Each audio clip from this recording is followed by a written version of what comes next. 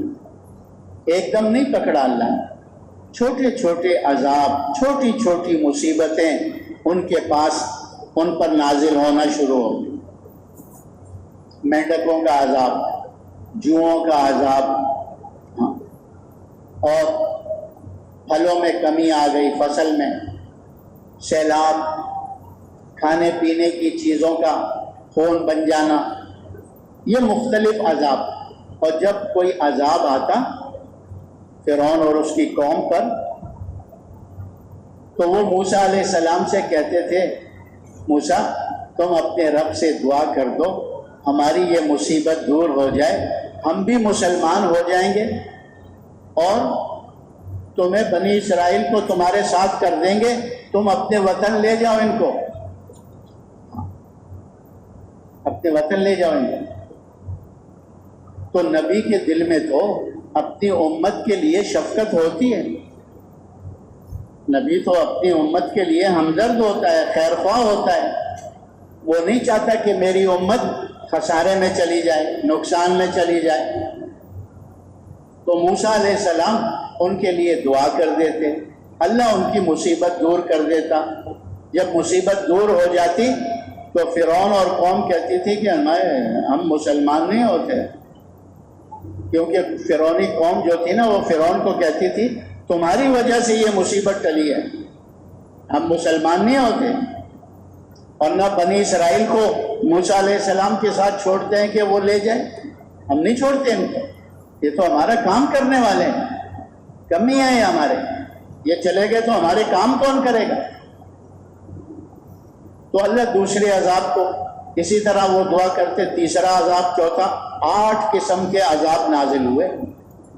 آخر میں اللہ تبارک و تعالیٰ نے اسی عرصے میں موسیٰ علیہ السلام نے بنی اسرائیل پر اتنی محنت کر لی تھی کہ زبان کا کلمہ کچھ دل میں اتر آیا اور بدن سے نکلنے والے اعمال اللہ کے احکامات کے مطابق ہو گئے تھے. نماز پڑھ کر اللہ سے مانگنا سیکھ لیا تھا. تو اللہ تبارک و تعالیٰ نے فرعون سے اور ان کی قوم سے نجات دینے کے لیے موسیٰ علیہ السلام کو حکم دیا کہ اپنی قوم کو لے کر نکل جاؤ, آپ یہاں مصر میں نہ ٹھہرو, بنی اسرائیل کو لے کے چلو. اور یہ قوم جو ہے فرعون کی, یہ تمہارا پیچھا کریں گے. اب ہم نے ان کے لیے فیصلہ کر دیا ہے, چلو یہاں سے نکل جاؤ. تو موسیٰ علیہ السلام بنی اسرائیل کو لے کر رات کے اندھیرے میں نکل گئے اور چلتے رہے. جب دیکھا صبح کا چاندنا ہوا, روشنی ہوئی, تو دیکھا آگے سمندر ہے. وہ جس راستے پہ چلنا تھا وہ راستہ بھول گئے.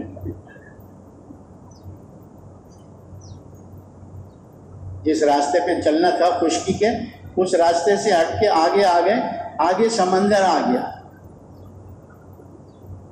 تو اب بنی اسرائیل نے دیکھا, قوم نے, موسیٰ علیہ السلام کی قوم نے, کہ آگے جاتے ہیں تو بھی موت ہے. اور پیچھے سے دھول اڑتی ہوئی دیکھی, کیونکہ فرعونیوں کو اور اس کی قوم کو پتہ چل گیا کہ یہ لوگ تو بھاگ رہے ہیں, ان کو پکڑو. تو فرعون اپنی 16 لاکھ فوج کے ساتھ آ رہا تھا. تو ان بنی اسرائیل پر اتنی محنت ہوئی تھی, ابھی تک پورا ایمان اور یقین ان کا بنا نہیں تھا. کچھ نہ کچھ فرعون کا خوف بھی تھا, اس کی فوجوں کا خوف بھی تھا. تو موسیٰ علیہ السلام سے کہنے لگے, موسیٰ ہم تو پکڑے گئے, آگے جاتے ہیں تو سمندر میں ڈوب کے مرتے ہیں, اور اگر پیچھے ٹھہرتے ہیں پیچھے جاتے ہیں تو فرعون اور اس کی قوم ہمیں خون میں ڈبو دیں گے، مار دیں گے، قتل کر دیں گے۔ یا موسیٰ انا لمدرکون، اے موسیٰ ہم تو پکڑے گئے۔ تو موسیٰ علیہ السلام نے فرمایا کلا، ہرگز ایسی بات نہیں ہے، میں جو نکل کر آیا ہوں وہ کس کے حکم سے نکل کر آیا ہوں، تو میں جو ساتھ لے کر آیا ہوں کس کے حکم سے لے کر آیا ہوں؟ ہاں، ہرگز ہم نہیں پکڑے گئے۔ ان معی ربی سیہدین، میرے ساتھ میرا رب ہے، وہ عنقریب ہمیں راستہ دے گا۔ کیونکہ نبی کا یقین تو اللہ کی ذات پر مضبوط ہوتا ہے، اور نبی کی تربیت تو اللہ پاک براہ راست خود فرماتا ہے۔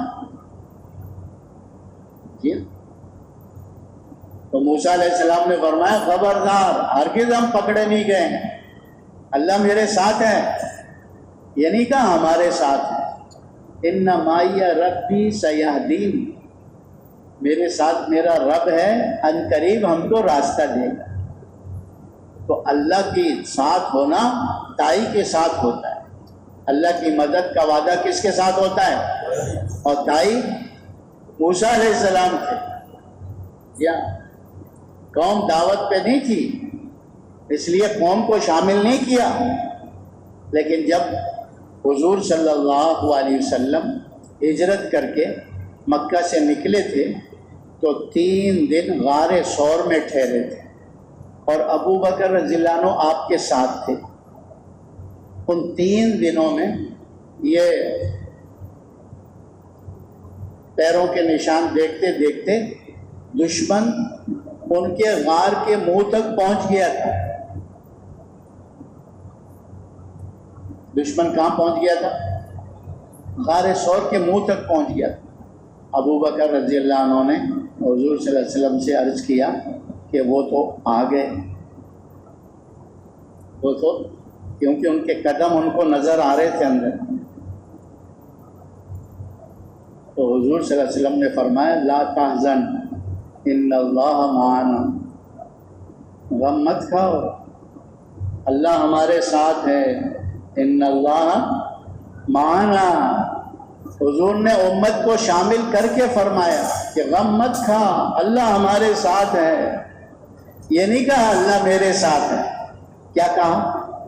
اللہ ہمارے ساتھ۔ اس میں یہ نقطہ بتایا جیسے حضور دائی بن کر آئے ایسے حضور کی امت بھی دائی بن کر آئی ہے۔ کیا بن کے آئی ہے؟ ہاں، کیونکہ حضور صلی اللہ علیہ وسلم کی نبوت کے بعد کسی کو نبوت نہیں دی جائے گی، وہ نبیوں والا کام اس امت کی طرف منتقل ہوگا، اور یہ امت دعوت کا کام کرے گی۔ اس لیے حضور نے فرمایا ان اللہ معنا، کہ اللہ ہمارے ساتھ ہے۔ کتنی بڑی بات ہے، کیوں بھائی بڑی بات ہے کہ نہیں؟ بڑی بات ہے۔ تو موسیٰ علیہ السلام نے ان کو کیا کہا؟ اللہ میرے ساتھ ہے، ہم پکڑے نہیں گئے، اللہ ہمیں عنقریب راستہ دے گا۔ تو اللہ پاک کا حکم آ گیا، اے موسیٰ اپنے ہاتھ پہ جو لاٹھی ہے نا وہ اس سمندر پہ مارو۔ اب عقل پر جو چلنے والے ہوتے ہیں نا وہ تو سوچتے ہیں کہ یہ جو لاٹھی سمندر پہ مروائی جا رہی ہے اس کا فائدہ کیا ہوگا؟ چند چھینٹیں اڑیں گی۔ کیوں بھائی؟ لاٹھی پانی پہ مارو تو کیا ہوگا؟ بولو، پانی کی چھینٹیں اڑیں گی۔ عقل میں یہ بات نہیں آتی کہ سمندر پر کیسے لاٹھی مروا رہے۔ یہ لاٹھی تو نمرود فرعون کی طرف، اس کے فوجوں کی طرف پھینکتے، کسی کو لگتا کوئی زخمی تو ہوتا، اگر مرتا نہیں تو زخمی تو ہو جاتا، فرعون کو لگتا وہ زخمی تو ہو جاتا۔ نبی جو ہوتا ہے نا وہ عقل پر نہیں چلتا، نبی جو ہوتا ہے وہ نقل پر چلتا ہے۔ نبی عقل کے گھوڑے نہیں دوڑاتا، عقل کے گھوڑے نہیں دوڑاتا کہ اس میں کیا انتق ہے، اس میں کیا منطق ہے، اس میں کیا فلسفہ ہے۔ نبی تو اللہ کے حکم کو دیکھتا ہے کہ اللہ کا جو حکم آیا اس کو کر گزرو، نتیجہ کیا ہوگا وہ اللہ کے ذمہ ہے کہ آگے نتیجہ کیا نکلے گا۔ نتیجے کو نہیں دیکھتا نبی، نبی کس کو دیکھتا ہے؟ اللہ کے حکم کو دیکھتا ہے۔ جیسے ہی موسیٰ علیہ السلام کو اللہ نے حکم دیا کہ فَاضْرِبْ بِعَصَاكَ الْبَحْرَ، اپنی لاٹھی سمندر پہ مار دو، موسیٰ علیہ السلام نے فوراً لاٹھی ماری، اور کیا ہو گیا؟ سمندر میں کیا ہو گیا؟ اللہ نے راستے بنا دیے، 1 2 نہیں 12 راستے بنا دیے، کیونکہ بنی اسرائیل کے 12 قبیلے تھے، ہر ایک لیے الگ الگ راستہ بنا دیا۔ اسی لیے مولانا یوسف صاحب رحمۃ اللہ علیہ وہ فرماتے تھے موسیٰ علیہ السلام کی جو لاٹھی ہے نا، وہ سمندر پہ نہیں مروائی اللہ نے، عقل والوں کی عقل پہ مروائی ہے، جو عقل پر چلنے والے ہیں۔ دین میں عقل کے گھوڑے نہیں دوڑانے ہیں، یہ لاٹھی اللہ نے عقل والوں پر، جو عقل پر چلنے والے ہیں ان کے سر پر مروائی ہے۔ عقل پہ چلنا ہے، کس پہ چلنا ہے؟ اللہ کا جو حکم ہے بس اس کو پورا کرنا ہے، آگے اس کا نتیجہ کیا ہے وہ اللہ جانے بس۔ تو 12 راستے بن گئے، ہر قبیلہ اپنے راستے پہ چل پڑا، اب درمیان میں ایک دوسرے کو دیکھ نہیں رہے، تو جو موسیٰ علیہ السلام کے ساتھ چل رہے تھے انہوں نے کہا کہ موسیٰ ہمیں کیا پتا بھائی ہماری برادری والے چل رہے ہیں کہ نہیں چل رہے۔ تو اللہ تعالیٰ نے ان میں ایسے کھڑکیاں بنا دی راستوں میں۔ اللہ کے ارادے کا نام کیا ہے بھائی؟ بولو بولو۔ اللہ پاک کو کچھ کرنا پڑتا ہے؟ بس کاف اور نون، کن، کیا کن، بس کاف نون کے ملنے کی دیر ہوتی ہے، اس کو اس چیز کو وجود مل جاتا ہے۔ جی ہاں، تو کھڑکیاں بن گئیں، اب ایک دوسرے سے باتیں بھی کر رہے ہیں اور چل بھی رہے ہیں، دیکھ بھی رہے ہیں۔ جہاں آخری آدمی بنی اسرائیل کا سمندر سے باہر نکل گیا اور یہاں فرعون کا آخری آدمی اندر داخل ہو گیا، اللہ نے دوبارہ سمندر کو حکم دیا چلو جیسے تم پہلے چلتے تھے۔ سمندر کس کا ہے بھائی؟ کس کے تابع ہے؟ ہاں، سمندر چل پڑا اور پھر ان کو جو غوطے دیے، جو ڈبکیاں لگیں، فرعون کو بھی ڈبکی لگی، پانی نے نیچے کھینچا، جب اس کا سر باہر آیا تو کہنے لگا آمنت انہ لا الہ الا اللہ، ارے میں ایمان لایا کہ اللہ کی سوا کوئی عبادت کے لائق نہیں ہے، میں ایمان لایا جس پر موسیٰ علیہ السلام اور ہارون علیہ السلام ایمان لائے، جس پر بنی اسرائیل ایمان لائے۔ اللہ پاک نے فرمایا ابھی وقت آیا اس کا، اتنا وقت تجھے سمجھاتے رہے، تیری سمجھ میں بات نہیں آئی، جب اسرائیل کو دیکھ لیا ابھی آمن تو کرتا ہے، اب تو تجھے عبرت کا انجام بنائیں گے۔ اللہ نے سمندر سے اس کی لاش باہر پھینک دی اور آج بھی اس کی کسی عجائب گھر میں پڑا ہوا ہے۔ تو فرعون اور قوم ناکام ہو گئی، بنی اسرائیل نے اپنے کلمہ نماز پر محنت کر کے کچھ اپنے کو کامیابی پہ راستے پہ ڈال دیا، اب فرعون تو ناکام ہو گیا، لیکن فرعون کی بیوی آسیہ رضی اللہ عنہ وہ کامیاب ہو گئی۔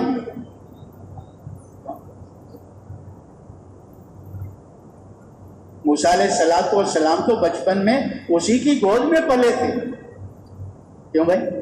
فرعون کے محل میں اللہ نے پالا تھا موسیٰ علیہ السلام۔